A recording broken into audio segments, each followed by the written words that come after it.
아, 밀어붙여. 이거 아니면 안 되는구나. 그걸 이렇게 말씀드리고 싶어요. 확실한 선택과 집중. 확실한 선택과 집중. 그 선택과 집중을 2022년에 우리나라가 하기는 어렵다.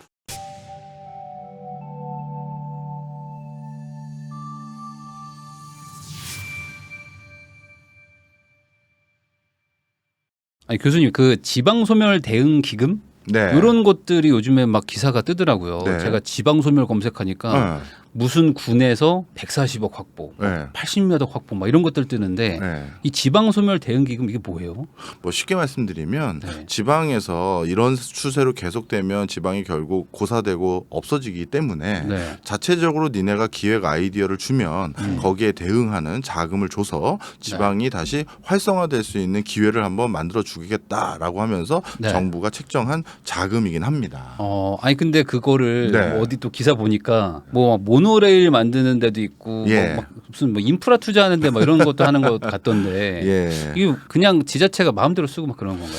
좀 뭐 이렇게 말씀을 드려볼게요. 원래 국가에서 하는 사업 중에서 일정 금액 이상이 되면 네. 엄정하게 그렇게 돈을 써도 되는지에 대한 경제성 분석을 합니다. 네, 네. 옛날에 건설회사에 네. 계시니까 예타라고 들어보셨을 거예요. 그래서 이제 그런 엄정한 그 절차를 거쳐서 국민의 혈세를 수익성이 담보되는 곳에 잘 쓰고 있느냐 이런 걸 확인하는 네. 절차가 있는데요. 그 이하의 금액이 경우에는 시의회, 도의회에서 결정하면 쓸 수 있어요. 아, 네. 특히 지방소멸 대응 기금이라고 하는 이런 목적성, 네. 한 목적을 가지고 있는 범용의 어떤 단어가 있는 거는 사실 그 재량권과 자유권이 훨씬 더 크겠죠. 지방 소멸을 위해서 나는 이렇게 대응하고 싶어. 그럼 끝이에요. 맞습니다. 아, 그러면 이제 아이디어 싸움인 거예요. 네네. 그리고 사실 지방 소멸이라는 게 지방 관료분들, 공무원분들은 이미 익히 알고 있는 현실이고 한 15년 이상 어떻게든 이걸 막아보기 위한 노력들을 하셨거든요. 네네. 그래서 별의별 아이디어가 다 나왔어요. 네. 뭐 일본이 이미 했던 것들 다 벤치마킹 했고요. 네, 네. 일본에서는 여우도 안 사는 마을에서 여우 사다가 풀어놓고 여우 마을이라고 하고 뭐 이런 것도 있지 않습니까? 관광이라도 해보려고. 그렇죠. 아.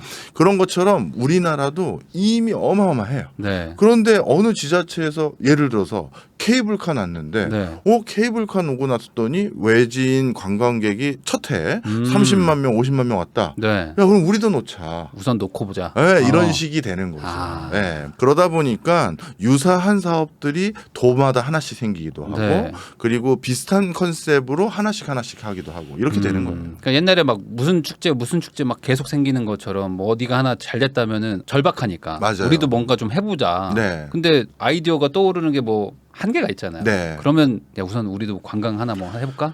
이제 이러면서 가는 거예요. 그런 거죠. 여기서 이제 좀 안타까운 게 있는데요. 혹시 뭐 부인남께서는 세계적인 축제 행사 뭐 이런 거 하면 떠오르는 곳 있습니까? 세계? 네, 어떤 세계 행사? 하면은 뭐 브라질 뭐 그런 거.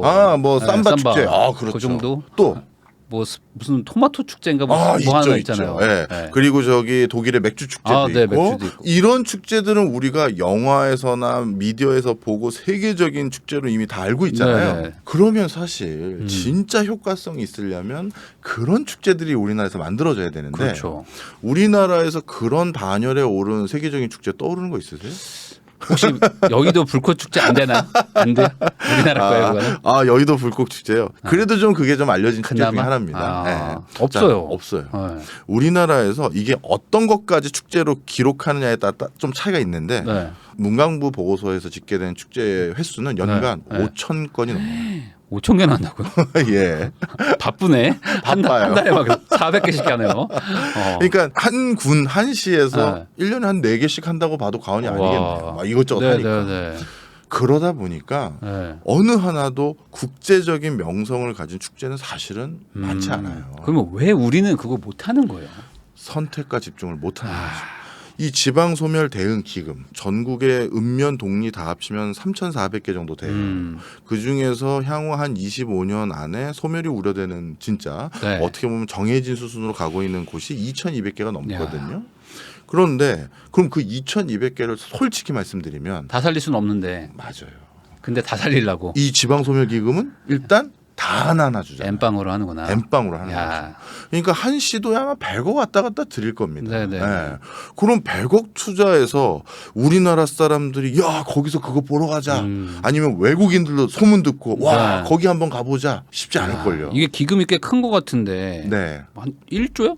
1조 원 됩니다. 예. 와, 그럼 1조를 어디 하나 도시에 몰빵하면 세계적인 축제를 만들 수도 있을 것 같기도 한데 그럴 수 있겠죠. 뭐 영화제도 하고 뭐 이런 것도 되는데 이게 어쩔 수 없이 지방자치제 네. 이런 것들 때문에 그냥 소액으로 다 나눠주는 거예요. 그렇죠. 그러면 할 수 있는 게 되게 제한되겠네요. 맞습니다. 그래서 뭐 1조 원을 진짜 한 지자체만 주기엔 너무 섭섭할 수 있으니 그래도 어느 정도 소수의 네. 진짜 정말 아이디어 제대로 준비하고 정말 고민해서 기발한 네. 거 가져와라. 네. 그러면 국민들을 대리해서 전문가들이 네. 심사해서 한 8곳, 5곳 한다면 전 뭐가 나올 것 같은데. 그러니까 근데 왜 우리는 이렇게 되는 거예요? 그냥 우선은 어쩔 수 없는 거야. 우리나라 정서도 그렇고 네. 여러 가지 이제 정책 기조가 네. 그런 문화가 좀 있어요. 특히 또 특이한 게요. 예를 들어서 충청도가 충청도. 예를 든 겁니다. 실제 충청도가 문제라는 네. 게 아니라 우리는 반도체 산업을 육성을 해서 네. 이 지역 경제를 활성화시키고 네, 네, 네. 소멸을 막아보자 해요. 그러면 충청도는 반도체를 주력 산업으로 정했죠. 네. 그럼 좀 더 들어가 보자는 거예요. 음. 충청도 어디 이렇게 되는 거잖아요. 네. 그러면 이제 하이닉스 공장 어딘지 아시죠? 청주로 가야 되지 않나? 청주죠. 네. 그런데 네. 반도체를 청주 하이닉스 공장이 있기 때문에 주력 산업을 반도체로 했을 텐데 네. 그렇다고 반도체 전후방 기업들, 반도체 산업단지, 반도체 관련한 인력 학과, 대학원 증설 그걸 다 청주에 세려 넣으면 청주의 반도체 산업은 훨씬 효율성 있게 운영이 되겠죠. 네. 하지만 충청도의 다른 시군은 어떻게 되죠? 또 이제 뭐 빨대 효과처럼 이제 막 빨려 들어가고. 그렇죠. 그럼 다른 시군도 우린 충청도 아니야? 이런 소리가 당연히 나오는 거예요. 아. 우리 충주는, 네. 우리 부여는, 네. 우리 공주는. 네. 그럼 어떻게 된다? 충청이 우리나라를 대표하는 반도체 산업의 메카 지역 이렇게 했을 때 그거를 협력사들은 항상 얼굴 보면서 쉽게 소통하고 그렇죠. 회의하고 해야 되는데 SK 하이닉스 공장은 청주에 있는데 네. 국가에서 조성한 반도체 연구 설비 센터는 충주에 하나 지어놓고 아. 반도체 소재 클러스터 단지는 공주에 하나 해놓고 예를 든 거예요. 실제 거기 있다는 게 아닙니다. 그러면 슬로건을 보거나 문구를 보면 충청은 반도체를 6점으로 뒀다. 아니면 뭐 부산 부울경은 조선을 하기로 했다. 부울경 그 넓은데 그렇죠. 사실. 그렇죠. 그러다 보니까 예산이 어떤 지자체에 선별이 돼서 네. 뭐 어디는 반도체, 어디는 자동차, 어디는 바이오 내려갔지만 네. 그러면 이게 선택과 집중된 거 아니냐? 아니라는 거죠. 그 안에서 다시 나눠 먹기가 또 되는 거예요. 그럼 이게 외국은 안 그래요? 왜냐면은 뭐 독일이나 이런 데들은 보면은 막 지방마다 좀 거점이 좀 나눠져 있고 막 그렇다고 하는데. 지방자치단체는 당연히 해야 돼요. 네. 그리고 지방이 이런 지역산업의 의견을 더 적극적으로 피력해야 되는 것도 맞아요. 네네. 그런데 이렇게 지역 균형 발전이라는 차원에서 성공 모델로 꼽는 게 방금 말씀하신 일본과 독일인데 네. 일본과 독일은 다 영주들이 따로 있는 분권화된 나라였어요. 그냥 중앙 집권 국가가 약했죠. 아니었기 때문에. 맞습니다. 그러다 보니까 그 기질이 지금도 남아서 지방마다 독특한 산업 생태계가 있었고 그래서 지방마다 500년 된 기업이 네. 몇백 년 된 기업이 다 있는 거잖아요. 네네네. 독일도 독일의 풀 네임을 보면 연방이라고 돼 있어요. 그러다 보니까 각각의 주에 따로 재무부 장관이 장관들이 따로 있어요. 그만큼 자율성이 역사적으로 있는 거예요. 네. 근데 우리는 그거랑 좀 달리 다르죠. 원래 중앙 집권적인 권한이 굉장히 그립감이 좋은 나라인데 이 나라를 좀 어떻게 보면 빨리 발달시키다 보니까 어떻게 됐다? 아니 일본과 다시 해방 이후 화해하는 과정에서 보상금을 받았는데 이거 어떻게 보면 간만에 목돈 들어온 거잖아요. 사실상 거의 처음 들어온 돈 아니에요? 맞아요. 없었잖아요. 그럼 이 목돈을 예를 들어서 뭐 아버지가 어디서 네. 보상금을 한 3천만 원 받았어요. 둘이 그러면 그리고 또 막내 하나 더 있다고 치면 1,000만 원씩 나눠라. 네. 그럼 누구도 가게 안에 못 차려. 아, 이해하셨죠? 그렇죠. 근데 이기가 그래도 부동산도 알고 사업 수완이 좋으니 너는 나랑 농사 짓고 이기 네가 가서 이걸로 사업해라. 성공하고 우리 다시 그렇죠, 챙겨라. 그렇죠. 땡겨와라. 그렇죠. 아. 그러면 진짜 뭐라도 해볼 수 있는 기회가 있는 거잖아요. 근데 그거는 어찌 보면 독재 국가잖아요. 네, 아버지라는 독점적인 권력이 있어야 되는데. 바로 그것 때문에 네. 지난 개발연대 기간 동안 그걸 해왔던 거잖아요. 그래서 일본에서 보상받은 금액을 네. 거의 몰빵하다시피 얻다 썼느냐? 포항에다 썼어요. 음. 그래서 포항은 세계적인 철강 산업단지가 됐어요. 어촌이었다고. 네, 진짜 세계적인 단지가 된 거예요. 네. 그럼 부산은 아니면 광주는 목포는 익산은 뭐 이렇게 되는 거잖아요. 그렇죠. 우리는 왜 안 해주냐 할 때. 맞아요. 아. 그러다가 우리 국가도 국민소득 2만 불, 3만 불 가고 먹거리가 좀 남으니까 이제는 좀 나누자. 효율만 네. 따지는 게 아니고 이렇게 네. 된 거예요. 근데 이게 사실 지금 지방 소멸 이게 심각한 상황이고 네. 사실 지금 이미 진행이 많이 되고 있잖아요. 네. 지방 소도시 같은 데들은 이걸 막으려면 결국에 집권화된 어떤 특정 지역에다가 몰아주지 않으면 안 되는 거 아닌가? 이걸 계속 나눠 갖는다고 해서 해결이 되나요? 근데 이제 우리가 이런 어떤 의사결정이라는 걸 네. 효율성만 가지고 할 수는 네. 없죠. 그렇긴 하죠. 왜냐하면 국가는 회사는 아니거든요. 그럼 예를 들어서 네. 뭐 어느 이번엔 전북이라고 하겠습니다. 네. 전북에서 그래 우리 전북 다 못 살아. 음. 특히 전남 이미 다 소멸 다 빨간불 들어왔어. 네네. 살 수 있는 놈만 살려보자라고 음. 하면 그럼 나머지 지자체는 이렇게 되는 거잖아요. 네. 그러다 보니까 일본도 똑같았고 이런 지방 소멸을 마주쳤던 많은 국가에서 네. 처음 해법으로 제시하는 게 광역이라는 단어를 많이 들고 와요. 메가시티. 메가시티. 광역도 아니라 초광역. 음. 그러니까 우린 다 하나야. 뭐 이런 거 있잖아요. 아. 그러니까 약간 경계를 지우는 거죠. 아. 왜냐하면 여기 지자체 그건 의원, 맞죠, 사실. 나도 아, 의원 있는데 얘 지역구 없어진다? 음. 불안불안하잖아요. 그러네. 그래서 살짝 지우개로 지우고 예산을 같이 써서 뭐 이렇게 해보자는 걸 하는데 네. 솔직히 말씀드리면 좀 쉽지 않다. 그래서 일본도 어떻게 됐느냐 방금 말씀하신 것처럼 압축 도시 네. 그런 걸로 가서 이게 언제 어느 수점인지 모르겠지만 결국은 선택과 집중으로 가게 되더라고요. 우리도 이제 좀 지나면 압축을 할 수밖에 없다. 네. 그러면은 이게 해외에서도 결국에 그런 일이 일어났다 그러면 우리라고 해서 뭐 특별하게 뭐 대단한 방법이 있지 않는 한 뭐 네. 비슷하게 가긴 갈 것 같은데 네. 그 최근에 보니까 그런 얘기 있더라고요. 뭐 수도권 집중화를 좀 막을 방법으로 지방 이전을 시켜야 된다. 뭐 명문대학교, 네. 뭐 고등학교, 뭐 그리고 아예 대기업까지 네. 아예 세트로 보내야 된다. 네. 기업만 보내면 또 막 출퇴근하니까 네. 엄청난 혜택을 줘서라도 가게 하겠다. 뭐 이런 얘기들이 있던데 네. 이런 식으로 하는 거는 어떻게 해법이 됩니까? 부분적인 그 뭐라 할까요? 갈증을 푼다. 좀 그러니까 예를 죄송하네요. 들어 수원에 있는 삼성을 엄청난 혜택을 줘서 네. 부산을 보낼 수 있냐? 네. 이런 거에 대해서 지금 추진하려고 하는 것 같던데 갈증 정도만 해결된다. 네. 본질적인 해결책이 아닌가 봐요. 본질 해결책이 안 되죠. 아, 저는 집이 여의도잖아요. 네네. 네, 그래서 오늘 나오는데 시위를 엄청나게 하더라고요. 봤더니 산업은행 직원분들이. 맞아요. 네, 아, 부산 이전한다고. 지금 부산 간다고 막 네. 지금 퇴직하고 막 그러시고. 그 산업은행이 아마 한 1년에 한 50명 왔다 갔다 뽑을 겁니다.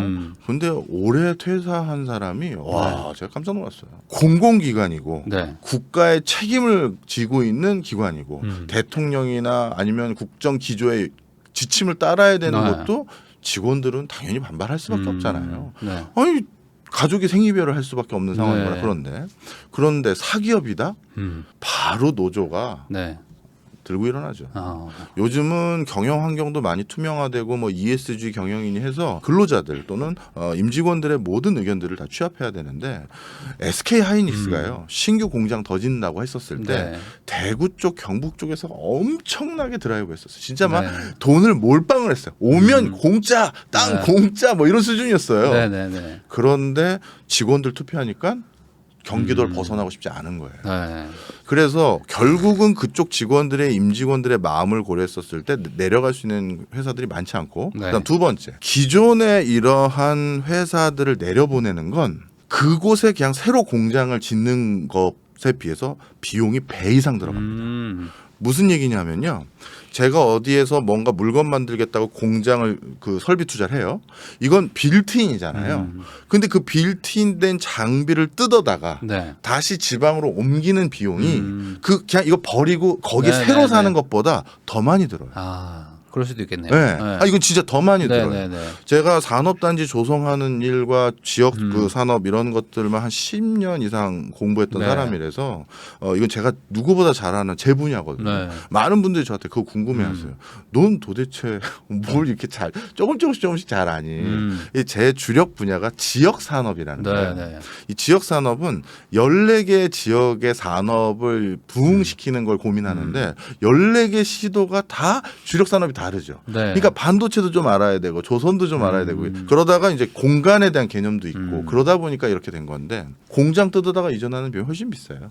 회사들이 절대 동의하지 않아요. 그리고 이제 직원들이 어찌 보면 가장 중요한 어떤 의사 집단 기구일 수도 있는데 네. 직원들 자체가 우선 지방으로 내려가는 것 자체를 싫어하면 네. 그 어떤 그 결정권자가 그럼요. 그걸 따라가겠어요. 네. 제조업인데 거기다. 네. 그리고 한 최근 10년 들어서 어떤 일이 생기기 시작했냐면요. 우리가 기업을 유치했다. 이런 걸 가끔 지자체 장들이 뭐 자기 성과로 제시하잖아요. 네. 기업 유치해서 일자리 창출하고 지방 경제 낙수 효과 유발했습니다. 조금 노골적으로 말씀드릴게요. 이거 거짓말에 가깝습니다. 아 그래요? 왜냐하면요. 네. 그 기업을 유치한다고 했을 때 네. 기업에 뭘 유치하는지 꼭 들여다보셔야 돼요. 보통은 기업의 공장을 가져오잖아요. 맞아요. 기업의 본사, 기업의 연구소, 기업의 공장 이 세 가지로 이제 구분이 될 수 있을 텐데 기업의 본사는 세법상 지방에 있는 것들은 꽤 있어요. 대표적으로 대전에서 있는 본사가 있는 건 한국타이어예요. 그건 세법상 본사가 있는 네. 거고 한국타이어 본사는 요 옆에 건물에 네. 있죠. 그러니까 실질적인 뭐 본사는. 서울지사 뭐 이런 맞아요, 느낌으로. 맞아요. 네네. 근데 이제 본사라고 하는 세법상 본사가 아니라 실질적인 본사 기능을 하려면 회장님이 아침에 출근하셔야 돼요. 그렇겠죠. 네.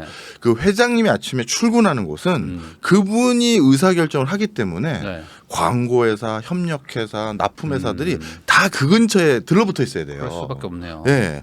그래서 결국 그 의사결정자가 있는 곳 근처에 이런 나머지 회사들까지 다 붙여서 같이 이동을 하게 되는 건데 네. 세법상 본사는 지방에 있지만 회장님이 출퇴근하는 본사는 지방에 갈 수가 없어요. 그 회장이라는 분은 하루에 10분 단위를 쪼개서 그렇겠죠. 생활을 하셔야 되는데 네. 출퇴근 시간도 줄여야 될 마당에 내가 아침에 출근하기 위해서 매일 2시간, 3시간 지방을 내려간다? 말이 안 되는 일이에요. 네. 그다음 두 번째, 연구소. 네. 우리나라를 포함해서 전 세계적으로 연구 파트는 A급 인재도 큰 도움 안 된다. S급 S급. 인재가 한 명이 A급 인재 100명보다 낫더라는 거예요. 네. 그래서 삼성에 계셔서 아시지만 네. 삼성 이제 연구단지 어디로 왔습니까? R&D요? 네. 네. 우면동. 우면동이 무슨 구예요? 서초구예요. 네. 대한민국의 가장 비싼 곳에 그 어마어마한 땅들을 다 사서 연구소를 수원도 멀어서 입사를 안 하는 사람이 있기 때문에 땡긴 거예요. 천안도 멀어서 땡긴 거예요. 네. 그래서 이제 S급 인재들은 네. 즉 국내에서 뭐 S대 나왔다 뭐 무슨 어디대 K대 나왔다 이런 인재가 아니라 하버드 나왔다 뭐 MIT 나왔다 하는 인재를 국내에 유치하려면 네. 수원 가서 살겠다 천안 가서 살다 안 와요. 그러다 보니까 네. 연구소는 다시 가장 핵심적으로 다시 백하고 있어요. 네. 자 그럼 남은 게 공장인데 공장 남았죠. 그래서 실질적으로 지자체에서 유치한다라고 하면 공장을 유치하는 건데 네. 그 공장은 이미 스마트 팩토리예요. 다 기계가 다 맞아요. 로봇이 다 하는군요. 네, 제가 작년에 방문했던 곳이 영주시에 네. 베어링 만드는 회사였어요. 정말 설비 투자 잘 돼 있고 네. 그리고 우리나라의 대표적인 베어링 회사에서 저도 아주 운 좋게 구경할 수 있는 기회가 있어 딱 갔는데 그 축구장 한 몇 개만한 규모에 네. 직원 다 합쳐서 한 몇 사람 없어요. 아 그래요? 몇 사람 수준이? 네, 네. 눈에 띄는 게 한 다 합쳐서 50명? 다 버튼 누르면 쫙쫙 또 이상 있나 보고 또 다시 잠깐 스톱하고 이상한 거 빼고 다시 네. 또 버튼 누르 그거예요. 지금 무슨 얘기냐? 옛날에는 지방에 공장 유치했다면 바글바글 사람들이 네. 막 하고 막 그랬는데 네. 이제는 그런 게 아니에요. 그래서 이제 기업 유치했다 결국 공장 유치한 건데 네. 그걸로 지방의 낙수 효과는 안 생깁니다. 그런 거에 여러분들이 현혹되시면 안 돼요. 아니 그러면은 결국에 본사를 옮기든지 연구소를 옮겨야 되는데 연구소나 본사나 둘 다 뭐 비슷한 로직으로 돌아간다면 네. 결국에 지방 이전이라는 거는 꿈 같은 얘기일 수밖에 없는 건가요? 그래도 성공한 사례들이 있어요. 네, 그래도 성공한 네. 사례들. 근데 그 놀랍게도 네. 전 세계에서 갑자기 헐벗고 굶주리거나 아무 기회 요인이 없었던 곳을 네. 이렇게 완벽하게 새로운 곳으로 바꾼 대표적인 성공 사례는 네. 상당히 많은 사례가 우리나라에 있어요. 아, 결국에 우리나라에 밀어붙여 이거 아니면 안 되는구나. 그걸 이렇게 말씀드리고 싶어요. 확실한 선택과 집중. 확실한 선택과 집중. 그 선택과 집중을 2022년에 우리나라가 하기는 어렵다. 지금은 정치적으로도 정치적으로는 그렇고 어렵다. 국민들 정서도 사실은 아. 그걸 원하는지 잘 모르겠어요. 솔직히. 그게 성공하는 길인지는 알겠지만 난 동의하지 않는다는 분위기가 있을 수는 있잖아요. 네. 그렇겠죠. 그러면 지금 그 산업은행이 지금 이전한다고 해서 네. 그걸로들 지금 반발하는데 네. 어떤 분들은 그럴 거면 싫으면 다니지 마. 다닐 사람 많아. 이러면서 왜 이전하는 걸 반대하냐 이렇게 말하는 분들도 있거든요. 그러면 거꾸로 이렇게 지방으로 이전하는 것 자체가 특정 어떤 업계에는 경쟁력을 약화시키는 걸 수도 있을 것 같은데. 중요한 말씀 하셨습니다. 금융 쪽은 좀 오히려 수도에 애들 많이 있지 않나요? 진짜 중요한 말씀 하셨는데요. 어떤 산업단지가 어디에 입지되는지는 뭐 자연 발생적으로 생긴 것도 물론 있어요. 그런데 그 입지가 거기일 수밖에 없는 필연적인 곳에 생겼을 때 아니면 그런 곳을 지원했었을 때 훨씬 세계적인 경쟁력을 갖게 되거든요. 그러면 사실 과연 부산일까는 분명한 퀘스천 마크는 있어요.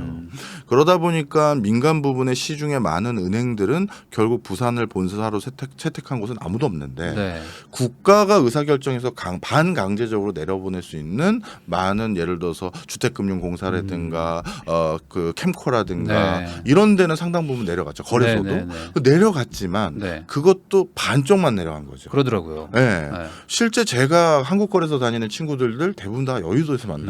아직 거래소 거기 있거든요. 서울지사. 근데 더 큰 서울지사. 본사는 내려갔지만 거기나 몇백 명 가 있고 여기는 다 있고. 그렇게 되는 거죠.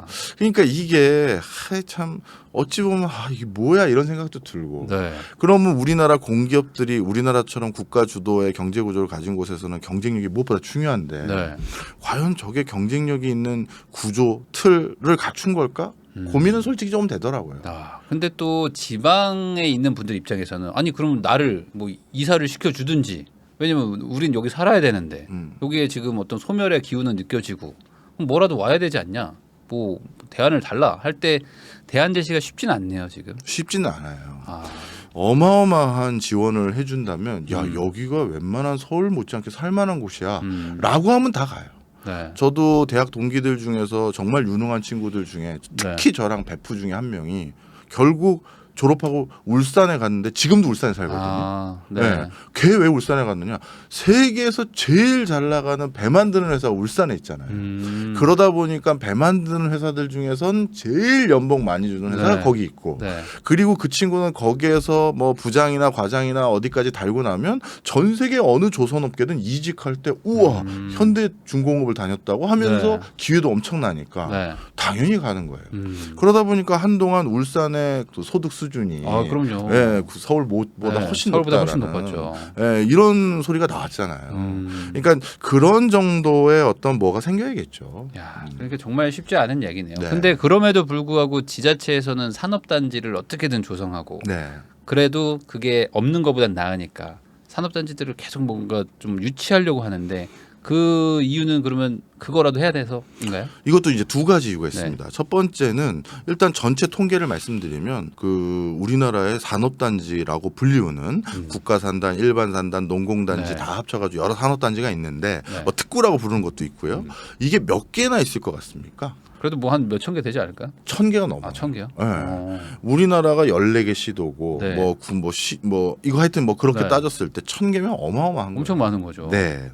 자, 이 1000개가 넘는 산업단지를 조성을 했어요. 그 중에는 전시행정도 솔직히 있습니다. 그러니까 내가 내 임기 때 뭔가 새로운 역점 사업으로 뭘 내 걸 했다라고 방점을 찍어야지. 전에 있던 시장이 만든 산업단지에다가 내가 거기에 뭘 유치해서 주면 이건 내 업적이 아니에요. 그 전 시장 다음 선거에 또 나오려 기다리고 있는데 그 사람 분명 선거기간 때 얘기할 거거든요. 내가 만든 산업단지 잘 되는 거 봤지? 그럼 내 표가 또 꺾이니까. 그럼 또 만들어. 그러니까 이 산업단지는 일단 뒤로 빼고 다시 만드는 거예요. 그래서 산업단지가 많아지는 나쁜 경우가 있고, 그리고 또 한 가지는 산업단지를 더 만들어야 될 이유도 있긴 있어요. 이건 뭐냐면 산업단지가 예를 들어서 이 단지의 각각의 목적성이 있거든요. 여기는 대형 중화공업과 관련된 산업단지를 만든다 하면 어떻게 되냐면 일단 비싼 돈을 들여서 토목공사할 때 전선이나 이런 걸 전부 다 매립해야 돼요. 그렇죠. 왠지 아시죠? 대형 컨테이너 트럭들이 왔다 갔다 해야 되는데 중후장대 사업이니까 이 전선 다 걸린단 말이에요. 그러니까 이거 다 매립해서 밑으로 내려보내야 돼요. 그런데 그런 규모가 아니면 전선 매립하고 하는 것도 돈 들잖아요. 그런 거 아니면 그냥 밖에 있는 산업단지도 있어요. 그다음에 바이오 쪽 같은 경우는 배관이 생활용수나 이런 거 말고 이 의학 바이오는 실험용 물 같은 경우 오염의 소지가 크기 때문에 그 배관이 따로 있어야 돼요. 그리고 산업단지 안에 빌딩도 엘리베이터가 사람 타는 거 말고 그 위험한 의약품들을 나르는 엘리베이터 따로 있고 이게 다 설계가 다 달라요. 그러니 중화공업 육성하기 위해서 산업단지 만들었는데 야 이거 요즘 컨셉에 안 맞는다. 바이오로 가자. 그럴 수가 없는 거야. 못 바꾸는구나. 못 바꾸는 거야. 그거를 리모델링 하느니 새로 짓는다. 그렇죠. 그게 더 싸요. 그게 더 싸니까. 이게 참 안타까워. 아니 그러면 기존의 산업단지는 그러면 약간 좀 사그라들고 그냥 뭐 방치되는 식으로 가는 건가요? 그런 데가 너무 많아요. 그래서 지금 국가에서 하는 프로젝트 중에 저도 지난 정권 때 이거 한번 참여했었었는데 노후산단 대개조 사업 이런 걸 했었어요. 지금 노후산단이라고 해서 1세대 산단 가보면 뭐 시화공단, 남동공단 일부 지역을 가보면 와 뭐 이게 진짜 옛날 장면 찍으려고 로켓 갈면 딱 적합한 그런 것도 있어요. 그리고 대전시의 외곽 지역에 뿌리 사업이라고 해서 용접이니 뭐 이런 거 하는 쪽 있는 그런 산업단지도 좀 낙후돼 있고 대전시 한복판에 국가산단 하나가 있는 걸로 제가 기억하는데 그 근처도 가도 이게 대전 광역시야 할 정도의 약간 또 애매모호한 동네가 있어요. 근데 그런 것들이 지역의 발전을 막는다고 해서 그런 것들을 스마트 그린 디지털 산단인가 뭐 하여튼 이런 식의 멋진 이름으로 대개조 사업을 하려고 하는데 쉽지는 않죠. 그러니까 지금 그 개조를 한다는 거는 어찌됐든 간에 새로운 걸 또 집어 넣는다는 거고 돈도 많이 들어갈 텐데 그러면은 지방은 정말 답이 없다라는 느낌이 좀 받거든요. 대안은 없는 건가요? 왜냐면 뭐 직업이라도 생겨야 뭐 사람이라도 오고 할 텐데. 자 그래서 우리가 논리적인 거와 아니면 감성적인 거 이거를 약간 구분해서 말씀드리면 감성적인 거 먼저 말씀드리면 그분들도 우리 국민이잖아요. 그리고 저도 친척분들 중에서 많은 분들 거기 살고 있고 국가는 그 국민들에게 적정한 정주 여건을 제공할 의무가 있어요. 그러니까 이거는 국가는 절대 여러분 회사가 아니에요. 그런 차원에서 지방 소멸에 답이 없던 답을 찾아가는 과정이든 간에 돈은 계속 써야 돼요.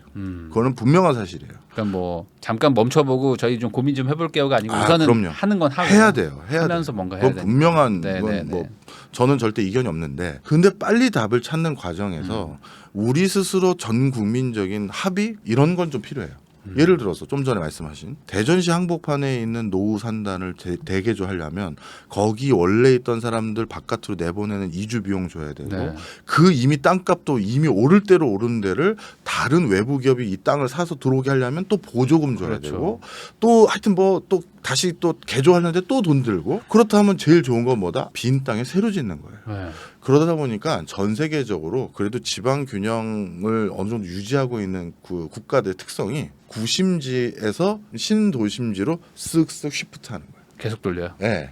그래서 대표적으로 텍사스 지역 같은 경우도 아니면 뭐 애리조나 지역 이쪽 그 밴드들 미국에서는 그렇게 공업화되지 않는 곳들도 샌안토니오에서 한동안 이런 세제 지원이나 이런 인프라 됐더니 야 여기 살기 좋다 했더니 또 좋은 기업들이 거기 갔다가 뭐 또 전통적으로 또 휴스턴은 또 그래서 또 가고 도는 거예요. 미국에서 제가 그 방문했었을 때 가장 짧은 순간 붐업했던 곳은 애틀란타였어요. 코카콜라도 본사들로 옮기고 뭐 옮기고 해서 또 중부 지역 그쪽에 또 이렇게 좋은 도시 하나 생기고. 그럼 결국에 이제 순환식으로라도 할 수밖에 없다. 그러면 지금 이게 전 세계 글로벌적으로 보면 우리나라에 원래 지어도 될 어떤 반도체 공장이나 뭐 자동차 공장 같은 것도 지금 뭐 리쇼어링 하면서 막 미국으로 안 지으면 뭐 가만 안 둔다 뭐 이러고 있잖아요. 그럼 이런 것들도 더 악영향을 미치겠네요, 우리한테는. 근데 좀 냉정하게 좀 말씀을 또 드릴게요. 네. 그 아까 그 SK 하이닉스로 말씀을 드리면 그 경북 쪽에서 네. 그렇게 콜을 했는데 용인 쪽에서도 어마어마한 콜을 했거든요.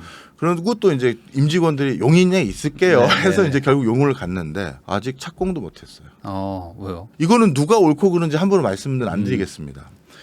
처음에 보상금 얼마 받기로 합의를 한 걸로 해서 네. 그럼 용인에 그 금액으로 들어가겠습니다 했는데 생각해 보니까 보상금이 싸다고 생각된 그 원래 원주민들이 계시죠. 안 돼. 나를 밟고 가. 안 돼. 난 이 돈은 안 돼. 이렇게 다시 생각이 바뀌는 거예요. 예. 그러다 보니까 SK 하이닉스는 아직 용인에 제대로 시작도 못했어요. 그 하이닉스 들어온다고 하니까 땅값 엄청 올라버렸잖아요. 그러니까 좀 더 받아야 되는데. 그렇죠. 네. 근데 솔직히 우리들도 그 동네 살면 그 생각 안 할까요? 당연히 당연히 들죠. 하죠. 네. 그러다 보니 네. 아휴 힘들다. 우리나라 기업이니까 왜 당연히 아쉬움이 없겠어요. 네. 그런데 어떤 면에서는 공장을 좀 빨리 지을 수는 있으려나 그런 생각하는 분들도 계세요. 네.